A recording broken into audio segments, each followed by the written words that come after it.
Hello, welcome to OJ Studios. Please enjoy Outside Girl by Kiraku Kirigaya. Chapter 1, A Whole New World. I entered a PIN code onto the green-lit keypad next to the bunker door. After the PIN was entered, the door hissed as it released me into the outside air. My name is Akira, and I was the last man on Earth. Smelling the fresh air around me felt so good after spending my entire life stuck in concrete walls. My mother had given birth to me inside the bunker, after the whole world had begun war with themselves, believing the others to be members of an alien race sent to exterminate humanity. Of course, this is all hearsay to me, since I've only heard what my mother and father had told me. They were long gone at this point, but for their sake, and for the sake of seeing the outside world, I lived on. I had survived off the mushrooms growing inside the cracks of the bunker walls for as long as I could before stepping foot on the surface. But, oh my days, what a beautiful place it was. Just outside my bunker door, old buildings stood in rows, covered in moss, and most weren't even full houses anymore. Burn marks from firebombs still remained on the homes, a reminder of humanity's past. I walked along the overgrown road, taking in the sights around me and gawking at every new discovery. My bare feet felt every bump in the street, every crack and crevice making my feet conform to their shape.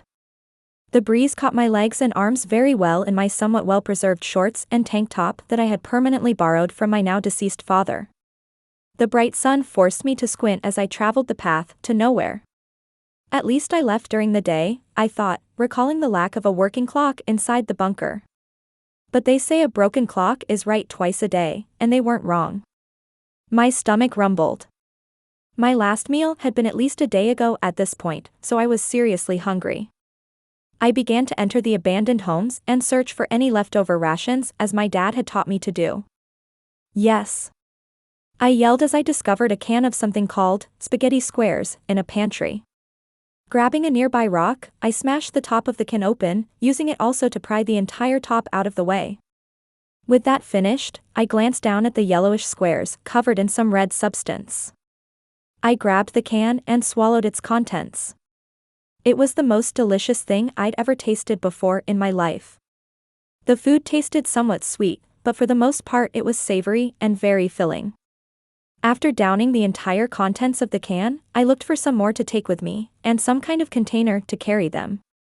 I located a bag in what looked to have been a bedroom. The bag was a medium size and had 2 strings to seal the top. It was, or at least used to be, white and had some kind of faded design on it. The 2 strings were also designed to be like backpack straps, so it would be easy to carry. I loaded the bag with cans of food from the house. My dad had told me that by the time I got out, the one-time use water bottles would be undrinkable since the plastic would have seeped in. Luckily, I did find a metal canteen and packed that along with my cans of food. At that point, I set off once again, into the unknown of the world. I had only just started walking when I heard a noise behind me. An animal? I thought, recalling that my dad suggested animals may still be alive outside. I whipped my head around toward the sound and I couldn't believe my eyes. A large horse stood far away from me down the road. Even more surprising than the beautiful brown and white speckled horse, however, was the fact that a man sat atop it, holding on to its silky locks. My first instinct was to run. After all, people were known for killing other people. Besides, this man had likely been on the surface for a longer time than myself, so he would have a leg up in battle. I turned away from the rider and started to sprint away, but I was too late. I knew the rider had spotted me as the sounds of hooves came closer and closer. Desperately, I ran into one of the houses, as his horse certainly couldn't set foot inside there. "Hey, you," the rider called out to me, "I'm not going to hurt you, so please come out and talk to me face to face." The sound of hoof steps stopped as the horse blew raspberries, splattering slobber all over the grass-covered road. I looked out of a broken window inside the house. The man still sat on top of his horse. Closer up, I could see many more details, including the fact that the man, who was dressed in jeans and a red flannel with a black full leather belt, was carrying a weapon. The weapon at the man's side seemed to be a sword, the hilt poking out of a scabbard. The absurdity of this man being alive, and my curiosity got the better of me as I spoke. "Dismount your horse and drop the weapon on the ground and I'll speak with you." My legs trembled but my voice showed no sign of it. All right, I'll comply, the rider said while following my instructions to the letter. Once he had come to the end of my orders he spoke, well, come on out then, as agreed. I walked out the door cautiously, but I didn't think the man would attack me, seeing as he didn't come into the building and also did what I had asked. All right, first things first, who are you? I asked with a threatening tone. My name is Roger Wright, he said with a more overpowering voice than my own, and your name is? Akira Tachibana, I said, pleased to make your acquaintance, Roger. What do you want from me at such a time? Mr. Tachibana, I have a few simple questions to ask you. Roger's voice seemed to quiver with excitement as he prepared his question. Are there any more people with you? Any women, specifically? I gave a questioning stare as I answered. I thought I was the only one left here until you showed up. I see, he answered somberly, we have been looking for surviving women, but so far, only men have shown up. At this point we're forced to resort to Plan B. Plan B? I asked the obvious question and something dawned on me. Wait, did you just say we? There's more people out here? Yes. We are a colony of survivors. I am one of the earliest to leave protection back to the outside and live. I came here a month ago. I assume you are fresh here today? He asked, already knowing that he was correct. Yes, I just came to the surface. It's my first time ever being on the surface. I finished my statement with a sigh of relief. After all, this man wouldn't hurt me, and there are others like him. How many people are alive? The question came out of my mouth before it reached my mind. Not including yourself, 999 men are alive. And women? I asked with a fear in my heart. 0. Chapter 2, The 1000. The idea that 0 women survived long enough to leave the bunkers seemed statistically impossible if Roger's earlier claim of 999 men was true. I couldn't speak due to the shock of this discovery. Akira, Roger said, snapping me back to reality, I'd recommend that you join the colony. Be our 1000th member. Isn't humanity already over? I asked, addressing the elephant in the room. I mean, no women means no reproducing. In that case, what would be the point of joining a civilization when dying on my own is much preferable? We have a plan. We were hoping we wouldn't have to enact it, but it will save humanity. Please, come participate in the rebuilding of our broken world. I realize it's your first time on the surface and it may seem hard to trust people, but believe in the colony, Akira, believe we want to do better, Roger answered, holding out his hand to me, inviting me to join him. I grabbed Roger's hand, not knowing that this moment would change my whole life in a way I'd never expect. As I rode with Roger on his horse, he wouldn't let me in on the details of a Plan B, saying that only the council are permitted to know the whole plan. I did manage to get a few things out of Roger about other related subjects however. For example, Roger was second chairman of the council was made up of 10 chairmen, and that Plan B had already been approved for use upon the arrival of a nearby date. In fact, that nearby date I mentioned was tomorrow, and I would be arriving just in time for the commencement of said Plan B. I ran out of questions I wanted to ask Roger. We simply sat in silence for the remainder of the trip. We're almost there, Roger said, pointing out on the horizon. Look, you see the large wall over there? Indeed, far off in the distance there looked to be a wall made of logs standing up straight. I wasn't sure why a wall would be required when this was the only group of people alive to our knowledge, but I let it slip from my mind as we entered through the gate. The man who opened the door greeted Roger as second chairman, sir, and saluted as we went past. We arrived in a large field that was dotted with small houses and had a large building in the middle. The large building looked rounded, and I assumed it was a town hall of some sort.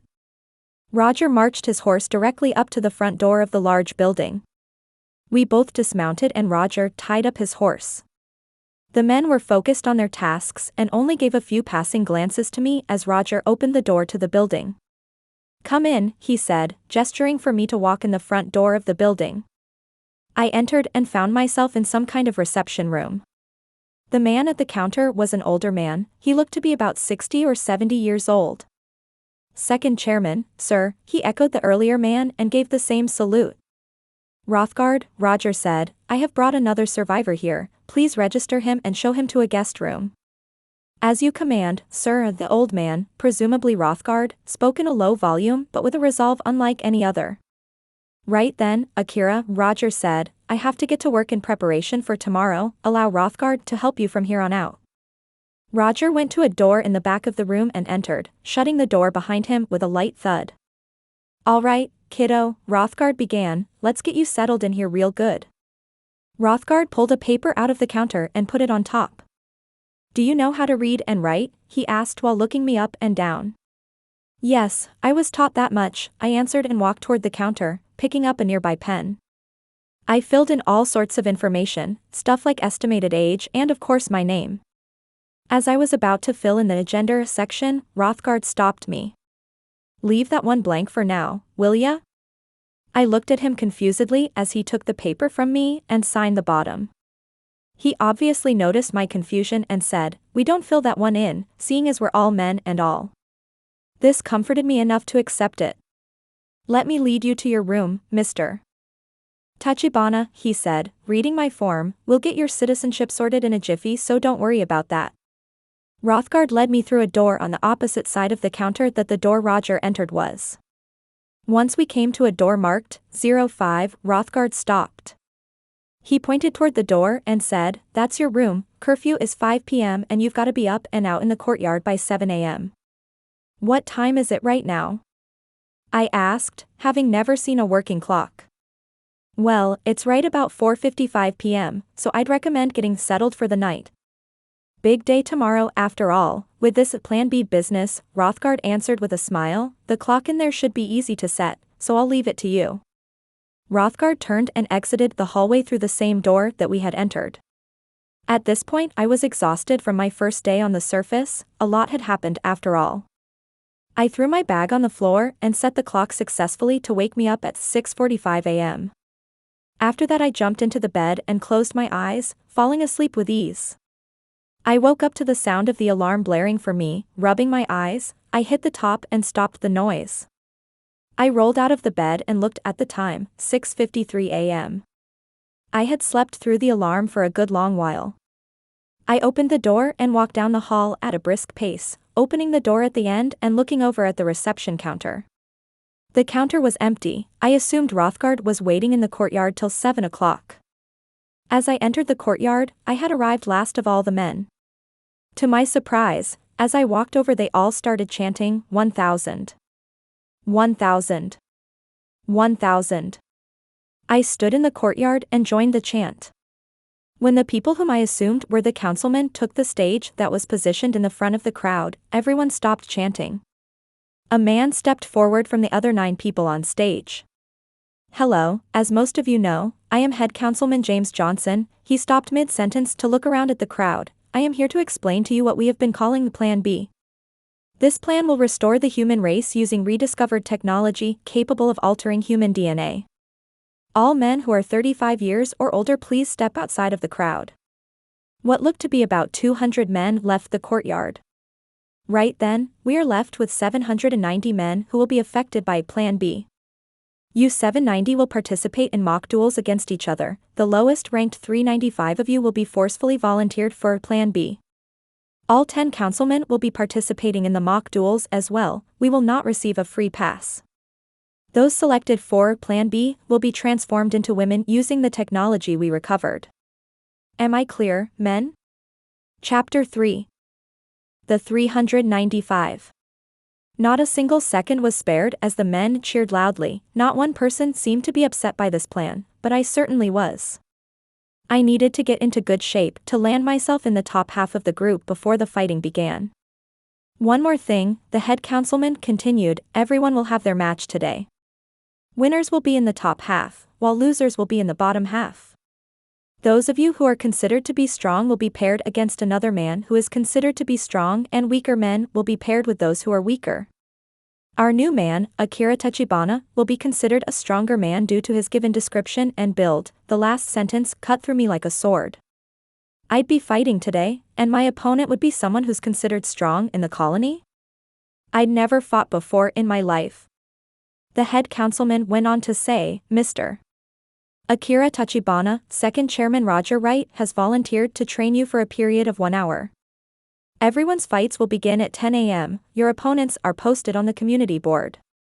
Thank you for listening to this morning's address. If there are any complaints, please keep them to yourself, thank you. The head councilman ended his speech with that. I stood in place and thought about what it would mean to lose my fight. I wasn't going to let that happen. Roger came up to me and waved his hand in front of my face. I looked at him with fear in my eyes and my hands trembled slightly. Roger punched me in the gut. Wake up, Akira.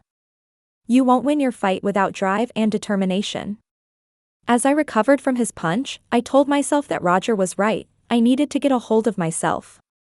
All right, Roger continued, let's do some training to make sure you reach that top 395. I steeled my nerve and came at Roger with my fists. He taught me when I was opening myself up too much and helped me to improve my form. That was all he would be able to do for me in just 1 hour. I thanked him as we parted ways, hoping that one day we could fight again man-to-man. I made my way to the community board. It was not very crowded at this point since everyone had already gone and looked an hour prior. I searched the board for my name and the name of my opponent. After a little while of looking I found my name, and next to it the name of my opponent. It read, 10th Chairman Houston Wright. I did a double take to see if I read the name wrong, but after a second glance the name remained unchanged, Houston Wright. I wondered if it was possible that it was a coincidence and that there were two completely different Wright families and they had no connection at all, but the evidence all pointed in the other direction. I ran up to the town hall and asked Rothgard where Roger had gone. After Rothgard was done berating me for not using Roger's title, he told me that Roger was inside the council room alone. I knocked on the door and Rothgard didn't stop me, so I assumed it was all right to do so. Roger came to the door and opened it up. Oh. It's you, Akira. What do you need? He asked. My opponent, I stammered out. Yes, what's the issue? He asked. Is he your brother? I spoke slowly and clearly so there was no mistake. Yes. But I'm confident that you'll be equally matched with him, so there is no worry about an unfair fight, he said calmly. That's not the issue here, Roger. I stopped as he looked at me with a confused expression. What if I beat your brother? Oh, that's what you're so worried about. Roger laughed as he spoke. Don't worry, Akira, there will be no hard feelings win or loss. My brother is prepared to sacrifice his life for the colony, let alone just his gender. With that, our conversation ended and Roger bid me good luck before shutting the door. I waited in the courtyard until it was time for the fights, and a man came up to me who looked very similar to Roger, but he wore a blue flannel instead of red. Akira Tachibana, he asked, holding out his hand for a handshake. Yes, I answered, and you're 10th Chairman Houston Wright, correct? That's right, he said while we shook hands, let's have a good, fair fight. On that note, we squared up for battle. Houston threw the first punch, landing a hit on my side. I wouldn't let that be the end of me though, so I threw my own fist directly into his gut, but he blocked with both arms. He then threw the same punch that I had just thrown, so I copied his blocking pattern. However, this time he also threw out a kick, nearly knocking me on my back. I regained my balance and stood. I wasn't out of the fight yet. Houston threw a punch toward my face, but I ducked underneath and headbutt him in the chest. Houston stumbled but did not fall. He again threw a punch toward my face, and I fell for his bluff. I charged in with my head once again, but this time he dodged out of the way like he was a bullfighter. My own momentum threw me onto the ground, ending the battle. Houston was declared the winner and I was sentenced to my fate. Houston extended an arm to help me up. Reluctantly I took it. I could feel tears welling up behind my eyes, but I would not give in to them. As I turned to walk away, I said, "Good fight, the better man won." Stop. Houston grabbed me by my hand and stopped my movement. What do you need? I am going to sit in my room and wait for my name to be called, I said, unaware of my somber tone. Houston pulled me into his arms and embraced me. It's gonna be all right, Akira, he said. At that, the floodgates were released and tears poured out of my eyes. It's gonna be all right, Houston repeated, me now sobbing uncontrollably into his shoulder. After a few minutes of me crying and Houston comforting me, he led me back to my room and we said our farewells. I sat on my bed, waiting for someone to come and save me, but no one did. Chapter 4, My New Life on the Surface. This was only the second day that I had been on the surface, and I had just discovered that I would be turned into a female for the sake of humanity. Of course, just the thought of this drove me mad, and the thought that it was my fault for losing my fight made me feel even more low. I sat in my room for what felt like hours waiting for a chairman to come pick me up. Little did I expect it to be two chairmen who walked through my door. Houston and Roger stood at my door and called out my name from behind it. "It's time to go, Akira," Houston's voice said softly. I opened the door shyly, and without a word, the three of us began to walk down the hall. We left the hallway and turned to go into the council room. As the door swung open, I saw a futuristic-looking table. Neon blue lights traced its edges. Around it, 8 chairmen stood, saluting someone. In unison, all 10 chairmen, now including Roger and Houston, said, "We thank you for your brave sacrifice." After this, all the chairmen dropped their salute and one motioned for me to put on some clothing. It looked like tight-fitting shorts and a top of the same nature that would not cover a full torso. Reluctantly, I took off my own clothes and put on the clothes that I was supposed to. When they were sitting on the table, I had thought they were too small, but now that they were on, they conformed to my shape just fine. A different chairman motioned for me to lay down on the table. I did as instructed, and Houston put a breathing mask on my face. Roger did up the leg and arm restraints, which I was assured would not rip off my limbs when I change. That was comforting. "We're gonna run you some air now, but we don't have any painkillers, so you're gonna have to tough it out, okay," said Roger as air started pouring into the face mask. "Keep your breathing nice and steady, this will all be over in a few minutes." At that, the table closed up, encapsulating my body. A red dot appeared at the top of the capsule as I was warned to close my eyes by a muffled voice. I did as instructed and felt a burning pain starting at my toes and continuing up my body before it lingered in my crotch area. I couldn't help but whimper as the burning continued painfully slowly up my torso and onto my face. A muffled voice said, "It's gonna be all right, Akira." I recognized that voice to be Houston's, and I tried my best to stop whimpering, but I couldn't stop the tears streaming down my face. The burning made my whole body throb, so I couldn't tell when it had stopped. I heard the noise of the capsule opening and a gasp from one of the chairmen. I tried to stifle my tears as Roger removed the restraints and Houston took the mask off my face. "It's okay, Akira, you can cry, okay? It's gonna be all right." "I can't imagine the pain you are feeling," Houston said softly, his voice comforting me. I don't know if it was the burning feeling clearing up or Houston's words, but I felt like I was wrapped up in a warm blanket. Once a few minutes had passed, the head chairman spoke up, "How are you feeling, Akira?" "I'm so warm, it felt like my skin was burning off," an unfamiliar voice answered as I clawed at my throat. I recognized it now as being my voice. The pitch was so different at first that I couldn't tell it was me at all. I looked down at my new body. Hair fell over my shoulder as I noticed my chest had bloated and my crotch was completely smooth. The hair had been burned off my legs and only smooth, feminine legs remained. I looked at my arms and they had slimmed and become smooth as well. I'd have to look in a mirror later. "You're our first test, so we're gonna do some checkups on you, okay, Akira?" Roger spoke to me with a calm voice, but to be honest, his face looked completely shocked. All the chairmen looked shocked except Houston and the head chairman. "Oh, okay," I replied timidly with my feminine voice. The chairman then checked for some basic things, like the fact that my private parts were now different and that I looked healthy and stuff. After those tests, I was made to swear that I would not run but would give it my all to ensure the human race lives on. Knowing what that meant deep in my mind did not help me as I raised my right hand and swore to do it. I never thought that when Roger said they had a plan that I would end up being the result of it. At this point, the chairman let me stand up and walk around a bit. I noticed that I was a lot shorter.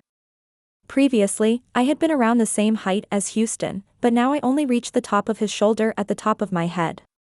The long hair weighed from my head and it was a little tough to get used to it swaying as I walked. My small feet made me nearly fall on multiple occasions. After we had verified that I was ready to go out, I was given a suitcase. I had already guessed what was inside. The chairman bid me to put on an outfit from the case. I tried to remove the clothing I was wearing, but my face went cherry red and my body wouldn't move. Can I stopped and more tears came out of my eyes. The words would not come out of my mouth since I was embarrassed to admit that I couldn't undress in front of the men.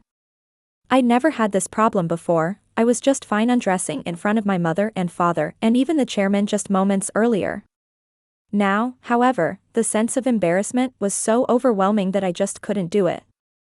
It's all right, Akira, we understand. Houston's words comforted me yet again. This time my heart seemed to skip a beat. Houston led me to a side room and closed the door as I whispered a shy, "Thank you." I now had no problem getting dressed, although the bra was a little bit of a struggle. After I had the underwear on, I looked through the case for some pants. There were no pants. I made do with a simple dress that looked easy to put on and repacked the suitcase so I could take it with me. I walked out of the side room and Houston was standing there waiting for me. Just the sight of Houston made my cheeks flare up and I looked down at the ground to avoid eye contact. You've got to be joking, I thought. I'm definitely not in love with this guy. Chapter 5, Final Spousal Arrangements and the Road to Come. It had been 3 weeks since I had become a girl. At this point, I had mostly gotten used to it and spent my time talking to the other men who had become girls and sometimes chatting a little with Houston. Every time I was around Houston I felt so safe, but my cheeks glowed red whenever he would call me Kira.